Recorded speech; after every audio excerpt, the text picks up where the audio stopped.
প্রতিষ্ঠাবার্ষিকীর যে প্রস্তুতি তা ইতিমধ্যেই এখন বাস্তবায়ন হচ্ছে। আপনারা দেখেছেন আজকে বিপুল নেতা কর্মীর সমাগমের মধ্যে দিয়ে মহান স্বাধীনতার ঘোষক শহীদ রাষ্ট্রপতি জিয়াউর রহমানের মাজারে আমরা উপস্থিত হয়েছি। সেখানে ফাতেহা পাঠ করেছি, সেখানে পুষ্পস্তবক অর্পণ করা হয়েছে মাজারে। এই কর্মসূচি আমাদের চলছে এবং সারা দেশে কর্মসূচি হচ্ছে। সারা দেশের দলীয় কার্যালয়ে, ঢাকা কেন্দ্রীয় কার্যালয় সহ দলীয় পতাকা উত্তোলন করা হয়েছে।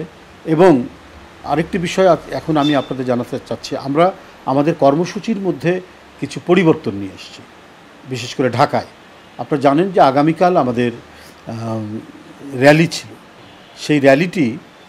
সেই র্যালির কর্মসূচিটি আমরা বাতিল করে উত্তর এবং দক্ষিণ বিএনপি আগামীকাল তারা তাদের এলাকায় যে সমস্ত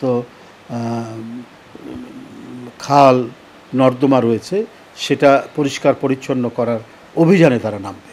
ঢাকা মহানগর উত্তর, দক্ষিণ এবং অন্যান্য অঙ্গ সংগঠন তাদের সাথে এই দুই এলাকায় যে সমস্ত খাল এবং নদী অথবা ড্রেন নর্দমা যেগুলো রয়েছে সেটা পরিষ্কার করার জন্য তারা ব্লিচিং পাউডার সহ আরও পরিষ্কার করার জন্য যা যা লাগে তারা সেই কর্মসূচি পালন করবে।